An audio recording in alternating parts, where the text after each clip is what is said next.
Di ruangan pribadi di bar Eternal Sunshine, mata Isabella mengerjap beberapa kali dan menunjukkan kilatan aneh setelah mengetahui orang yang meneleponnya adalah Adrian, tetapi dia akhirnya menekan tombol penerima panggilan telepon tersebut. Apakah kamu punya waktu? Bisakah kita berbicara sekarang, Bos Bella? Tanya Adrian dengan nada tegang setelah Isabella menjawab telepon. Ya, ada apa Adrian? Apa ada yang harus kulakukan untukmu? Balas Isabella dengan kening berkerut. Begini. Bos Bella, aku benar-benar minta maaf atas apa yang terjadi sebelumnya. Setelah aku pikir-pikir, aku memutuskan untuk mengembalikan 20% saham dari bar milikmu, kata Adrian dengan sopan. Isabella tercengang mendengar pernyataan Adrian. Matanya terbelalak. Dia terkejut dan nyaris tak percaya dengan apa yang barusan dia dengar. Adrian, apa maksudmu? Kenapa kamu melakukan ini? Apa yang terjadi antara kamu dan Morgan hari ini tidak ada hubungannya denganku, kan? Morgan yang memukulmu dan aku sama sekali tidak memprovokasi kamu. Apa maksudmu dengan mengembalikan saham kamu? Apa kamu melakukan ini untuk menutup barku? Tanya Isabella dengan panik. Sebagaimana dia tahu bahwa Adrian sangat ditakuti di wilayah Suharto, jadi jika Adrian melepas sahamnya di Eternal Sunshine, bisa jadi bar miliknya itu akan sulit beroperasi. Sebenarnya Isabella sudah menduga Adrian akan melakukan hal ini. Adrian pasti merasa sangat malu ketika dipukuli di depan banyak orang. Akan tetapi karena Adrian takut pada Semira dan tidak bisa melawannya, maka dia melampiaskan amarahnya pada Isabella. Saat ini, Isabella berpikir bahwa alasan Adrian ingin mengembalikan sahamnya adalah untuk memberitahu Isabella bahwa dia tidak peduli dengan barnya lagi. Jika terjadi sesuatu padanya, Adrian tidak akan bertanggung jawab.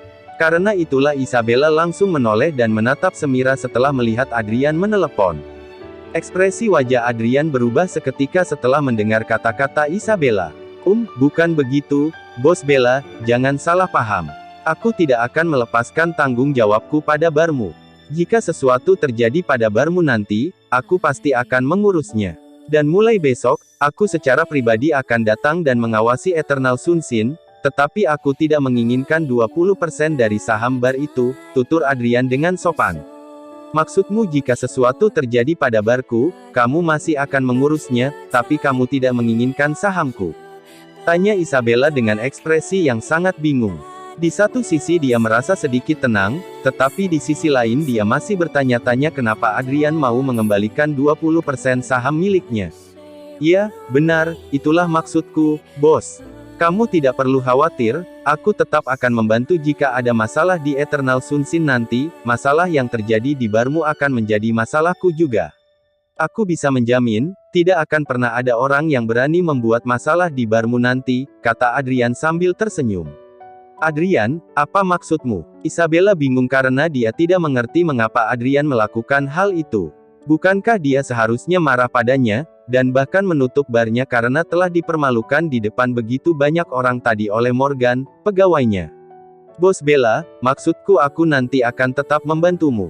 Mengawasi Eternal Sunshine, tapi aku tidak ingin sahammu, itu saja, besok aku akan datang kepadamu dengan membawa kontrak, tambah Adrian dengan suara lembut.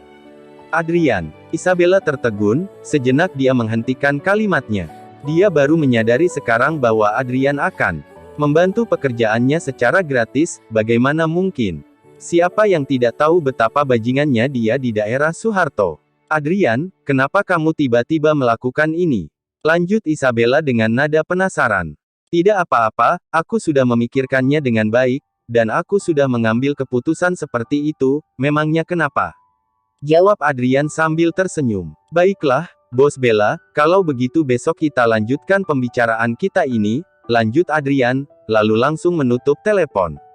Isabella masih menunjukkan ekspresi bingung di wajahnya. Dia masih tidak bisa mempercayai apa yang baru saja dia dengar. Ada apa, Bella? Kenapa ekspresi wajahmu seperti itu? Tanya Semira dengan lembut saat melihat ekspresi bingung di wajah teman baiknya. Semira, apakah kamu meminta Adrian untuk mengembalikan 20% saham dari bar yang kuberikan padanya? Tanya Isabella ragu-ragu seraya menatap Semira. Bagaimana mungkin? Meskipun Adrian takut padaku, tetapi aku tidak punya kuasa untuk meminta dia mengembalikan sahamnya padamu. 20% dari saham itu bukan angka yang kecil, jawab Semira dengan kening berkerut. Ekspresi wajah Isabella tampak lebih bingung setelah mendengar kata-kata Semira. Lalu apa yang sebenarnya terjadi? Kenapa tiba-tiba Adrian mengembalikan sahamnya? Siapa yang menyuruhnya? Mata indah Semira memancarkan kilatan aneh. Dia ingin mengatakan sesuatu, tetapi ragu-ragu. Akhirnya keduanya pun terdiam, meskipun ada tanda tanya besar yang memenuhi pikiran Isabella. Di sisi lain, setelah diantar pulang oleh Hadi, Morgan tiba-tiba diserang oleh sekelompok orang sebelum memasuki rumah. Penyerang itu memukul Morgan hingga pingsan, kemudian membawanya ke dalam van. Sekitar 10 menit kemudian, Morgan tersadar. Ketika Morgan membuka matanya, dia tidak bisa melihat apapun. Pandangannya gelap karena memang bagian atas tubuh hingga kepala Morgan ditutup karung. Namun, Morgan bisa merasakan bahwa dia tengah berada di dalam mobil dan juga bisa mendengar percakapan dari orang-orang yang membawanya. "Siapa kalian? Kenapa kalian menculikku?" teriak Morgan, sekeras-kerasnya. Namun, tidak ada satupun yang menjawab pertanyaan. "Morgan, kalian mau apa? Siapa yang menyuruh kalian? Cepat bawa aku kembali ke rumahku." Morgan meronta-ronta dengan liar ketika tak seorang pun menjawab pertanyaannya. Tiba-tiba, seseorang yang duduk di samping Morgan mengangkat tinjunya, dan langsung memukul wajah Morgan dengan keras seraya berteriak, "Sebaiknya kamu berhenti bicara, atau aku akan membuatmu semakin terluka." Petik 2. Setelah menerima pukulan itu, Morgan langsung terdiam, dan mulai memikirkan kemungkinan siapa saja yang menginginkan dia celaka. Yang pertama kali terlintas dalam benak Morgan adalah Malvin, keponakan Chandra Wiwangsa, yang merupakan pesaingnya dalam mendapatkan warisan keluarga Wiwangsa sebagaimana dikatakan oleh Johnson. Namun, sesaat kemudian Morgan merasa ragu. Menurutnya, jika Malvin benar-benar ingin mengambil warisan darinya, dia bisa saja langsung membunuh Morgan tanpa perlu bersusah payah menculiknya seperti itu. Morgan segera menepis pikirannya itu, dan mencoba memikirkan kemungkinan lain. Mungkinkah ini dilakukan oleh pihak lain yang mengetahui identitasku, dan ingin menculikku demi uang? Petik 1. Pikiran itu tiba-tiba melintas di benak Morgan, dan dia pun mulai mengingat berapa banyak orang yang mengetahui identitas aslinya yang mungkin memiliki keberanian untuk melakukan hal ini pada dirinya. Beberapa menit kemudian, terdengar suara rem mobil, dan mobil yang membawa Morgan pun perlahan berhenti. "Kita sudah sampai, ayo turun," teriak seseorang yang duduk di sebelah Morgan, lalu langsung menyeret pemuda itu keluar dari mobil. Bro, bisakah kamu melepaskan benda ini dari kepalaku? Aku tidak bisa bernapas," kata Morgan berkata pelan dan dengan nada memohon. "Diam kamu," bentak orang itu, lalu mendorong Morgan dengan kasar, dan membawanya ke sebuah rumah. Setelah memasuki rumah, Morgan langsung diikat di kursi. Selesai, tukas orang itu seraya menghela napas lega. "Siapa kalian? Apa yang ingin kalian lakukan padaku?" Karena wajah Morgan masih tertutup karung, dia tidak tahu apa yang terjadi, dan siapa orang-orang yang menculiknya itu. "Morgan, menurutmu untuk apa kami mengikatmu?" Saat itu, suara yang familiar terdengar di telinga Morgan diikuti dengan suara sepatu hak tinggi yang menginjak lantai dengan langkah pelan. Wanita itu berjalan ke arah Morgan dan mengulurkan tangannya untuk menarik karung dari kepala Morgan agar pria ini bisa melihat siapa dirinya. Kedua mata Morgan terbelalak seketika dengan mulut terbuka begitu melihat wajah wanita di hadapannya. Dia tercengang saat mengetahui siapa yang menculiknya. "Jadi kamu yang menculikku?" teriak Morgan sambil menatap tak percaya ke arah wanita itu. "Kenapa? Apa kamu terkejut melihatku?" Senyum kejam seketika muncul di antara sudut bibir wanita itu.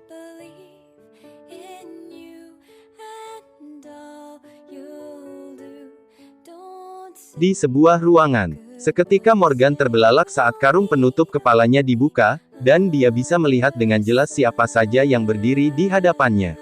Dia tidak pernah menyangka orang yang menculiknya adalah Vivi, Kaisen, dan Bagas. Tiga orang itu sepertinya memang senang membuat masalah dengan Morgan. Terutama Vivi dan Kaisen, mereka berdua nyaris tidak pernah lelah mencari masalah dengannya. Morgan menatap Vivi yang berdiri di hadapannya dengan ekspresi dingin.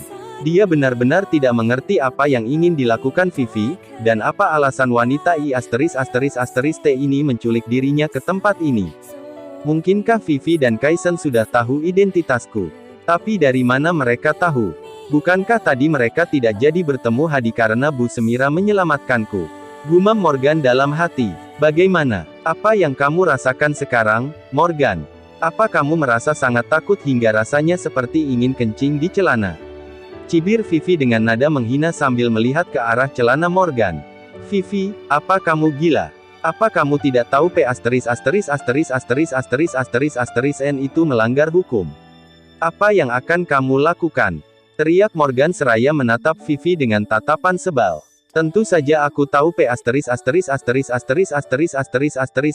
N itu melanggar hukum, tapi aku tidak pernah ingin menculikmu. Aku hanya membawamu ke sini untuk membantumu menemui seseorang, jawab Vivi dengan nada santai. Membantuku menemui seseorang. Siapa? Morgan mengerutkan keningnya ketika mendengar kata-kata Vivi. Ekspresi wajahnya terlihat bingung. Ya, aku akan membantumu menemui seseorang yang sangat berkuasa, balas Vivi seraya memandang Morgan, dan mengangguk pelan. Siapa? Tanya Morgan sekali lagi. Tunggu saja, kamu akan tahu nanti. Vivi tidak langsung menjawab pertanyaan Morgan. Dia berbalik, lalu bergegas ke arah Kaisen dan Bagas. Morgan menatap punggung Vivi seraya mengumpat dalam hati, wanita ini benar-benar bodoh. Morgan hanya bisa terdiam. Dia tidak tahu apa yang akan dilakukan Vivi pada dirinya nanti. Morgan melihat ada 5 orang di ruangan itu. Selain Kaisen, Vivi, dan Bagas, ada 2 orang lagi yang masih terlihat asing bagi Morgan, sepertinya mereka adalah anak buah Bagas.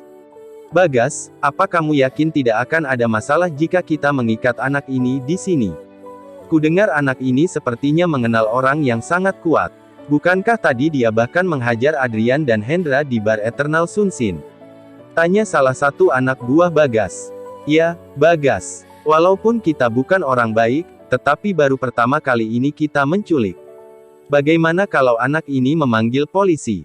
Tanya anak buah lainnya. Memanggil polisi, sahut Bagas sambil menahan rasa geli mendengar pertanyaan bodoh dari 2 anak buahnya. Aku yakin anak ini nanti tidak akan memiliki kesempatan untuk memanggil polisi. Morgan tercengang ketika mendengar kata-kata Bagas. Ada sedikit ketakutan melintas di matanya. Dia merasa Bagas tidak hanya ingin menculiknya, tetapi mereka pasti ingin melakukan hal yang lebih buruk padanya. Morgan tidak mengerti kesalahan apa yang telah dia lakukan sehingga membuat Bagas, Kaisen, dan Vivi sangat membencinya sampai-sampai mereka mau melakukan hal-hal yang melanggar hukum seperti ini. Morgan ragu-ragu sejenak lalu berteriak sekeras-kerasnya, apa yang sebenarnya kalian inginkan? Kaisen berdiri perlahan, dan berjalan di depan Morgan. Pemuda itu kemudian tersenyum, dan berkata, Morgan, semuanya sudah sampai di titik ini, apa kamu masih tidak tahu apa yang ingin kami lakukan? Sepertinya otakmu benar-benar tidak ada gunanya. Apa memang otakmu itu hanya hiasan di kepala? Kaisen, kita berdua memang sering punya masalah di kampus, tetapi kamu tidak bisa menculikku karena itu. Kamu tahu ini melanggar hukum, kan? Kata Morgan pelan sambil menatap Kaisen. Kamu benar, tetapi aku membawamu ke sini sebenarnya bukan untuk menculikmu. Dan aku juga tidak memiliki keberanian untuk menculikmu, balas Kaisen seraya mengangguk, dan kemudian melanjutkan, aku awalnya berpikir saat tadi kamu menyinggung Adrian di bar, kamu pasti akan dihajar habis-habisan, tetapi aku tidak menyangka si Jalang Semira itu mengenal Adrian, dan ternyata Adrian sedikit takut padanya, jadi kamu lolos dari masalah. Bagaimanapun, kamu harus tetap dihukum. Bukankah kamu juga menyombongkan dirimu dengan membantu Semira di bar tadi? Kamu bahkan berani menamparkan wajah Adrian berkali-kali, kamu benar-benar luar biasa, Morgan. Petik 2. Kaisen, apa yang sebenarnya kamu inginkan? Teriak Morgan tanpa ekspresi, dia sedang tidak ingin mendengarkan omong kosong Kaisen sekarang. Morgan, kamu telah menyinggung Adrian hari ini. Sesuai dengan karakter Adrian, dia seharusnya tidak akan membiarkanmu lolos begitu saja. Jadi aku tadi berdiskusi dengan Bagas, dan kami membuat keputusan untuk membantu Adrian dengan cara mengikatmu di sini hingga dia datang dan memberikan hukuman padamu. Tunggu saja, Morgan, waktu kematianmu sudah dekat. Jawab Kaisen sambil mencibir. Ketika Kaisen melihat Morgan menghajar Adrian seperti itu di bar, dia mengira Adrian diam saja hanya karena dia takut pada Semira, jadi dia tidak berani melawan. Namun, jika Semira tidak ada, Adrian pasti akan mencari Morgan untuk balas dendam. Selain itu, Kaisen sendiri memang selalu ingin mencari kesempatan untuk memberi Morgan pelajaran. Dia kemudian bekerja sama dengan Bagas untuk menculik Morgan dan mengikatnya di sini. Dengan cara ini, Kaisen tidak hanya bisa membalas dendam pada Morgan, tetapi juga membuat Adrian berutang budi padanya. Yang paling penting adalah Kaisen tidak perlu memberi Morgan pelajaran dengan tangannya sendiri sama sekali. Dengan begitu, dia bisa menghemat banyak energi dan tidak akan mendapat masalah. Kaisen menatap Morgan dengan ekspresi angkuh di wajahnya. Dia merasa bahwa dirinya telah menang kali ini. Sementara itu, Morgan tetap menatap Kaisen dengan ekspresi tenang. Dia tidak pernah menyangka ternyata Kaisen dan Vivi sangat bodoh. Mereka berdua menculik dirinya untuk diberikan kepada Adrian dengan alasan membantu Adrian membalas dendam padanya. Haha, bahkan Adrian baru saja berlutut dan meminta maaf padaku, kata Morgan dalam hati. Meskipun Morgan benar-benar tidak tahu apa yang dipikirkan Kaisen dan Vivi saat ini, tetapi setidaknya dia merasa lega setelah mengetahui apa rencana mereka sebenarnya. Yang pasti dirinya sudah tidak berada dalam bahaya sekarang. Kaisen, aku sarankan agar kamu segera melepaskanku. Jika tidak, kamu benar-benar akan menyesal, kata Morgan tanpa ekspresi. Aku melepaskanmu. Hahaha. Morgan, apa yang kamu pikirkan di otak bodohmu itu? Aku sudah bekerja keras menculikmu dan untuk mengikatmu di sini, bagaimana mungkin aku melepaskanmu begitu saja? Kamu akan terus berada di sini sampai Adrian dan orang-orangnya datang. Saat mereka tiba, mereka pasti akan mengajakmu bermain-main nanti, cibir Kaisen. Kaisen, jika ku beritahu bahwa saat Adrian datang, dia akan langsung ketakutan dan berlutut padaku, kamu percaya atau tidak, tanya Morgan dengan sikap tenang dan masih tanpa ekspresi. Morgan, semuanya sudah sampai pada titik ini, kenapa kamu masih menyombongkan diri? Adrian tidak mematahkan kakimu saja sudah merupakan keberuntungan untukmu, sahut Vivi setelah mendengar kata-kata Morgan sambil menatap hina ke arah pemuda yang dulu pernah menjadi kekasihnya. Aku menghajar Adrian seperti itu tadi, dan dia tidak berani melawan. Apa menurutmu dia berani melihatku? Tanya Morgan pelan dengan ekspresi wajah yang sedikit arogan kali ini. Adrian tidak berani melawan kamu karena ada Semira. Bukan karena takut terhadapmu. Tanpa Semira, kamu itu hanyalah pecundang malang yang memungut sampah, Morgan. Bagaimana mungkin Adrian bisa takut padamu? Teriak Vivi dengan mata melotot. Morgan hanya bisa menggeleng sambil menatap Vivi. Dia tahu gadis itu pasti akan berpikir dia membual saat dia berusaha menceritakan apa yang sebenarnya terjadi. Jadi lebih baik dia diam saja sambil menunggu Adrian datang. Saat Adrian datang nanti, Vivi, Kaisen yang lainnya akan tahu betapa bodohnya mereka saat ini. Melihat karakter mereka yang sok tapi pecundang ini, Morgan yakin mereka juga pasti akan langsung berlutut di hadapannya, sama seperti ketika pertama kali Adrian mengetahui identitas Morgan. Kaisen, apa kamu yakin anak ini dan wanita di bar itu hanya teman biasa dan tidak memiliki hubungan khusus? Jika mereka punya hubungan khusus, tentu ini bisa menjadi masalah besar nanti, kata Bagas tiba-tiba. Dia terlihat mulai mengkhawatirkan sesuatu. Dia takut masalah ini akan memicu kemarahan seseorang yang mungkin akan membuat mereka mendapat masalah besar. Jangan khawatir. Semira adalah wali kelas kita di kampus, meskipun aku tidak tahu mengapa Adrian takut pada Semira, tetapi aku yakin anak ini dan Semira pasti hanya teman biasa. Telepon saja Adrian dan minta dia segera datang, jawab Kaisen dengan santai. Di matanya, alasan Semira menyelamatkan Morgan tadi itu hanyalah karena hubungan dosen dan mahasiswa. Baiklah, Bagas dengan enggan mengeluarkan ponselnya, lalu menelepon nomor Adrian. Vivi dan Kaisen memandang Morgan dengan ekspresi sangat angkuh. Mereka merasa bahwa kematian Morgan akan segera datang, dan mereka tidak sabar menantikannya.